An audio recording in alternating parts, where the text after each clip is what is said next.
Ladies and gentlemen, welcome to W.M.S.T podcast with our Wrestle and Bullshit section. So let's get started. Joining me right now is everybody's favorite weirdo and mine, Cam. What up, Cam?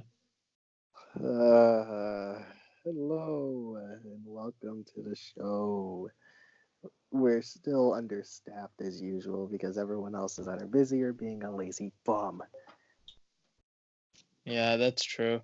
And as always, I'm your host, Syed. Anyway, let's get One to second. wrestling. To start, I never thought I'd be able to say this now after 6 years of him basically being gone from the company, but last Tuesday night on FS1's WWE Backstage, CM Punk managed to show back up. Yes, I'm not joking you. Fox and WWE, I don't know which one got him first, but probably Fox. They managed to get CM Punk back into the company. Somehow, some way, they managed to do it. I don't. It would have been. It's one of those things that's I wouldn't have thought in a million years even after the very dismal way that he left. Like he walked out of the company with bad blood, walked out of the company, proceeded to give the company the dressing down of a lifetime months later, and now he decides to come back. And as you can tell, in the wrestling world collectively lost it. Even if he isn't competing or is doing something on screen on actual programming, so like Raw, SmackDown, NXT, it's still surreal to see the guy back in the company's graces. Now, I don't know if they are in on good terms or not. No one knows no one knows besides maybe the company and maybe even Punk themselves. Either they're forgiving or Punk's forgiving. Who knows? But either way, it's great to see him back. After all these goddamn years. 2019 has been one of the weirdest years in wrestling, and it got even weirder when CM Punk decided to return midnight on a show on FS1, which was probably nobody was even watching that show at the time. And I mean, as soon as he returned, I mean, it was a big deal. Like my phone was buzzing, and I was trying to sleep, and ignoring all my messages, but my phone kept buzzing. I was like, oh, what's going on? Probably something big happened. Yeah, something big sure did happen. CM Punk returned to WWE kind of, sort of.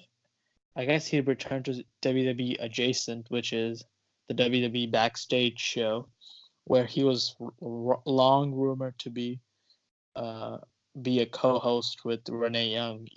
I mean, I guess it's fine if he doesn't want to wrestle soon. I guess he thought this gig would be nice, as he wouldn't have to do much wrestling. I mean, he wouldn't have to do any wrestling at all, and he could just be being paid that Fox money. But you know, when former wrestlers who have fallen out with WWE, when they work with WWE adjacent companies like Fox or 2K, they tend to get into talks with WWE, and who knows, maybe Punk and Vince have some positive dialogue. Maybe he decides to make his in-ring return. Maybe he gets a deal similar to Brock Lesnar, where he gets to wrestle part-time, but we get to see some dream matchups like Seth Rollins, Samoa Joe in WWE, AJ Styles, Ricochet, Adam Cole, Gargano. Keith Lee, Donovan Dijak. Like, oh my God, like there's so many people Punk can face. Like every month, like 12 pay-per-views, Punk can have a new opponent. But honestly, the thing is, a lot of fans over the years weren't satisfied with the way Punk left WWE. Because here's the thing: if Punk got like a proper send off, people probably wouldn't be chanting his name and pining for his return. I think the only problem was the way he left, like unceremoniously being dumped over the top rope at 2014 Royal Rumble. People, And thrown to a table. yeah, and put through a table. Like people definitely didn't want to see that be the last of Punk. Like they wanted more than that. So hopefully he signs a deal where it's like a one last run kind of thing, and he gets to kind of have a good send off, like maybe even like a retirement run or something.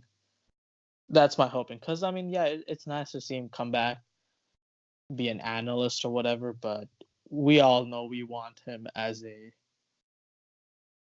wrestler. We want him to wrestle matches against the new crop of talent they have.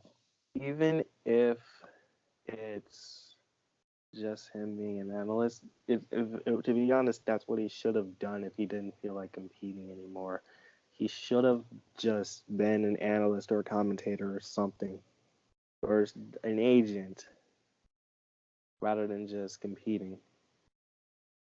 I mean, like you said, with people that are in talks with the company or in like adjacent companies like a 2K or a Fox or in the TV or something.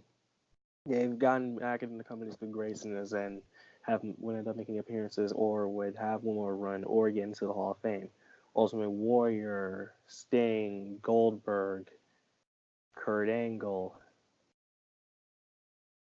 Well, who else can I think of? I'm mainly thinking of the 2K pre-order characters.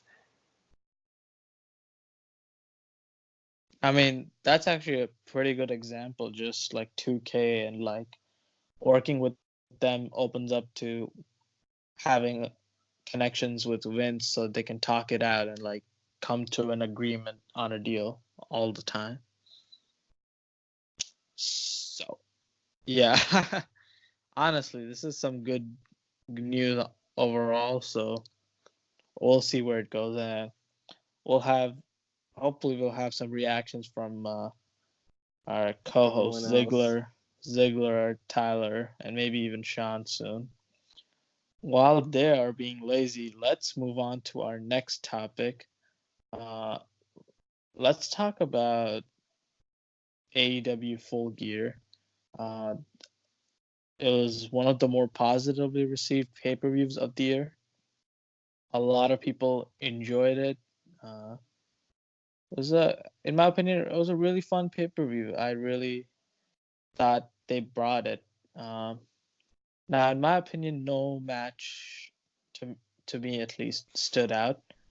I think they were all like good to great.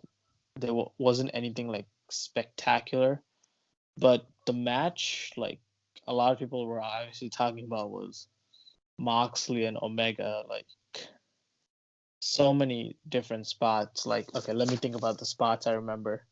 Uh, okay, the barbed wire bats. They were teasing that for so many episodes, so we finally got to see that. And Like the broom. and the broom, Omega doing the cleaning on Moxley, just ripping his skin with the barbed wire broom.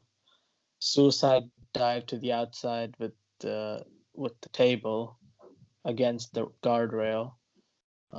Mouse traps being set up. He did. That's kind of Moxley did new. the spot that he did in that TLC match with AJ back in 2016 with the suplex throw flip into the chairs. That's the same Oh, move, only only more hardcore.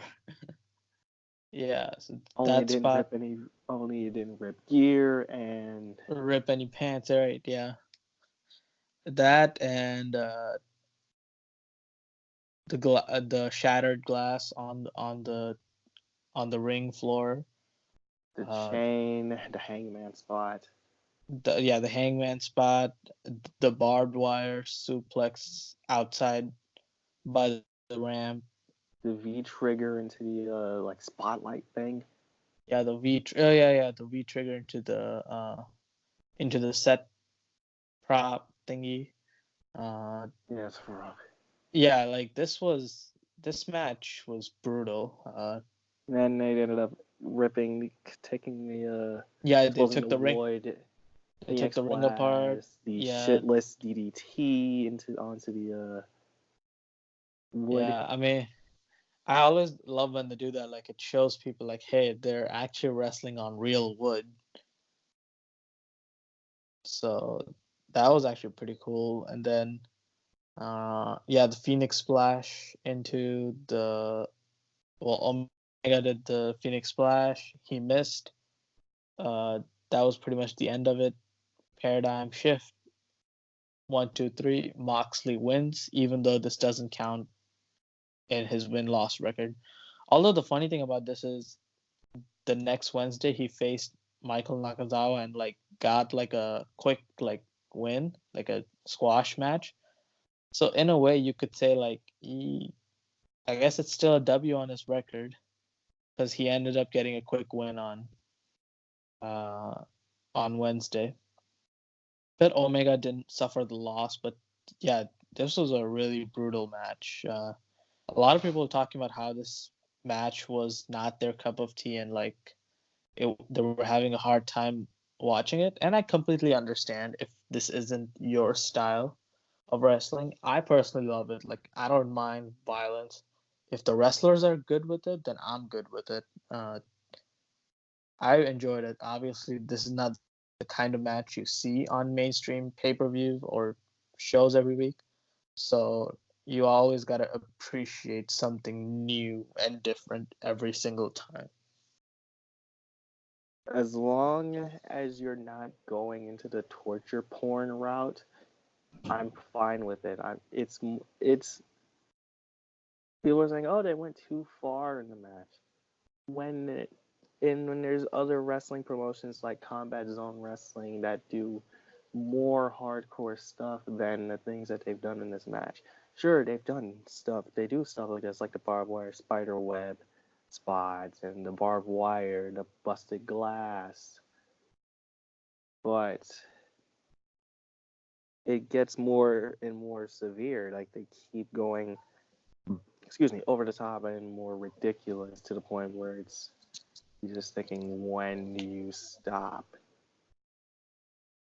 Like as long as you're not pulling limbs, you're trying to take knives or using knives on each other, I'm fine with it.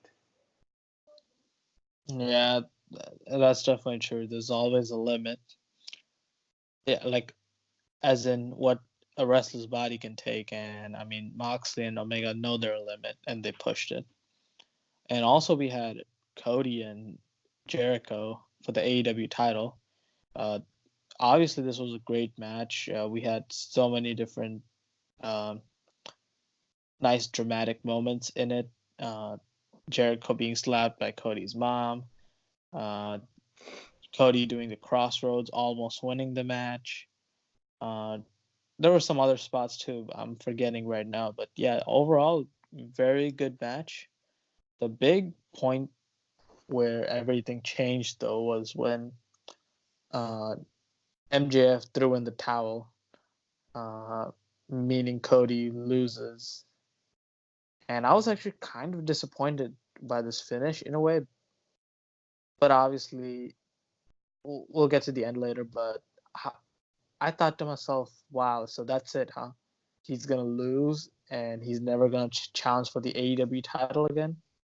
Although I think they will find a way around that to make him a contender for the title again, because I can't think of a world where Cody Rhodes doesn't become the world champion in his own company. I don't see how that doesn't happen. Technically, he didn't lose. Like it was like a surrender kind of thing. Like he wasn't pinned, he wasn't submitted. I think they'll find a way around it. But overall, though, like at the end when MJF turned on Cody, even though he's always been a heel, because the thing is, he's always been a heel except when Cody's around. When Cody's around, he's always been, for Cody. Like he wants to be in his good graces. But when Bucks try to talk with him or whatever, he's like, whatever, I don't care about you guys. So like clearly he's a heel. But before that he only cared about Cody, and then finally he turns on Cody, takes him to Dick Kick City, and Shout out to yeah, Bernstein. yeah, and yeah, true, and that's it. That's MJF uh, making himself a big name and entering into a feud with Cody Rhodes.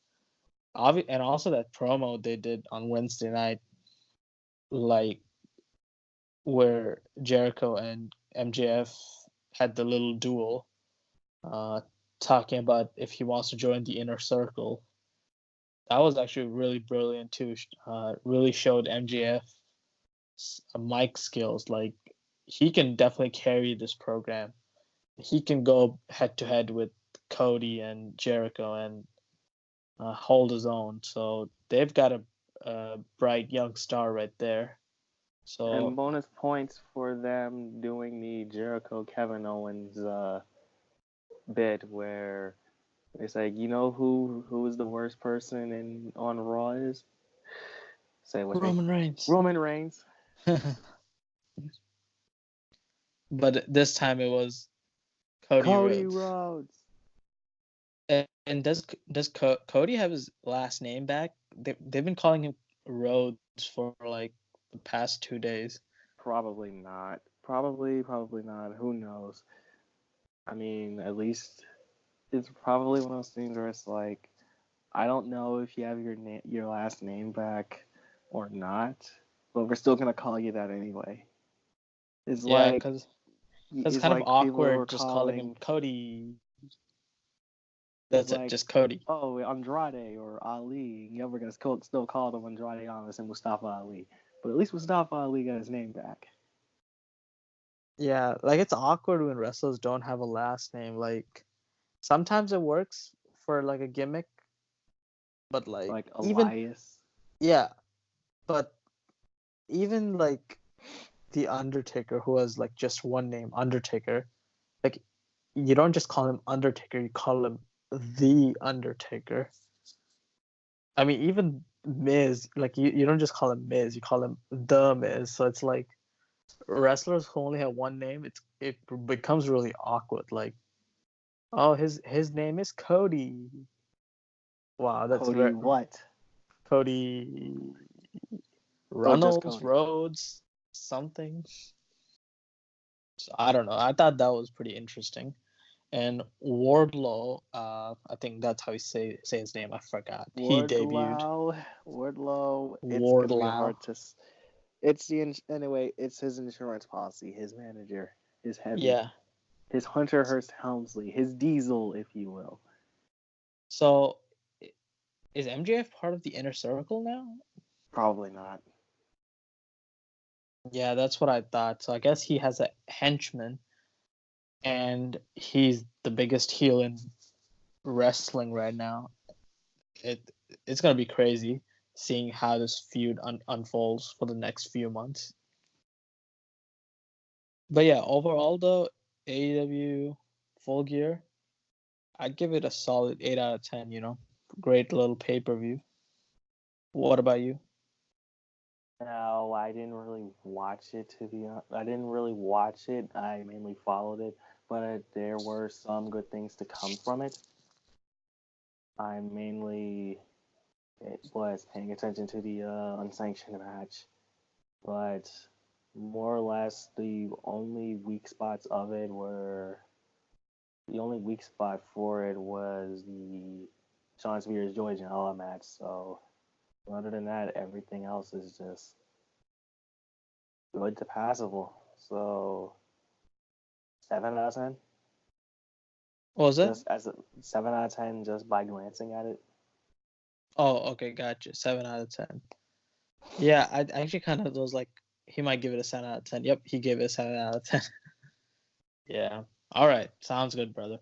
And let's move on to our next topic for our wrestling portion, our final topic.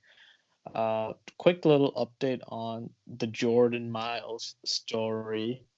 I mean, this thing is getting out of hand, man. Like, this man quit, quote unquote, quit WWE on Twitter. This man was so angry he couldn't even finish his sentences, and he basically said, "I quit. I'm never working for them. Don't call me Jordan Myles." That is my slave name. I was like, God Like, dang, oh okay. my goodness, sir. Who hurt you? Who hurt you, man? Bruh, I mean, people are even calling him out like, bruh, he's only doing this for clout. He might be, this might be his way of trying to get out of WWE in a way. And he's using the story to do that. I mean, But some people do want out of their I mean, you've seen many people want out of their contracts throughout the past year, but here, this is just taking it to the next level. yeah, I mean, even people that are like supporting him and understand his cause, like they're like, dude, you're being a little bit too ridiculous. And I don't know, but it's just so weird. It's such a delicate situation. Because if you release him, WWE runs the risk of looking like a bit Actually proving him right. proving him right. Like, yeah, looking racist, but like at the same time, it's like he's requesting, or I guess he's demanding Demanding. his release. It's So in an unprofessional way, mind you. I mean, look at people like Sin Cara wanted his release earlier I this week, know, and he basically asked for it all professional. Like Mike yes, Kanellis also did it in a professional way. ACH Luke just said, Harper. "Fuck this shit," and just Yeah, he quit. He's gone. He's not even in Florida. Triple H can't even reach him. So I guess if you see ACH at your local mall or like something, give Triple H a call, give WWE a call. or They're just searching add for him this on man. Twitter. Add him Yeah, on Twitter. yeah. This man is the most triggered man in wrestling. Like, they're Talented, but very triggered. Like, this man needs to chill. Like, here's the thing, bro. can go ahead. Run your contract out. Like Be just sit out your. professional about it. I mean, that's what Pac did. He just sat out the rest of his contract. Yeah. Or Ambrose wrestled his contract out. He Was wrestled his professional about it. contract and just didn't. He wrestled his contract while looking careless. But then when the Shield nostalgia stuff happened, that was Yeah. basically his send off, his proper send off. Surely he's on good terms with them. It's just Yeah. So I guess he's looking at this situation like, okay, I can just accuse them of racism. And the thing is, we he know can, they're fucking racist. yeah, exactly. We know WWE's history. We know this. We know what they've done over the years. So we can't even be like, oh, but they're not. But he would be right. Like, yeah, they are in a way. They have the They've been systematic. racist ever since we've started becoming wrestling fans.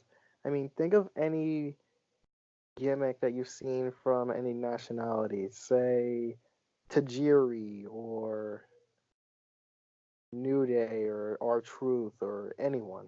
Yeah, it's all just a bit They're stereotypical. We know this. stereotypes.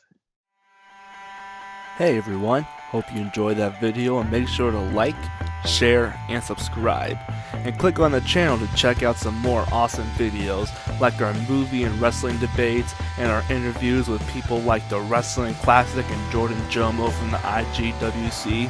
And we are definitely looking into delivering you all some more content in the near future, so definitely be on the lookout for that. And thank you for your support.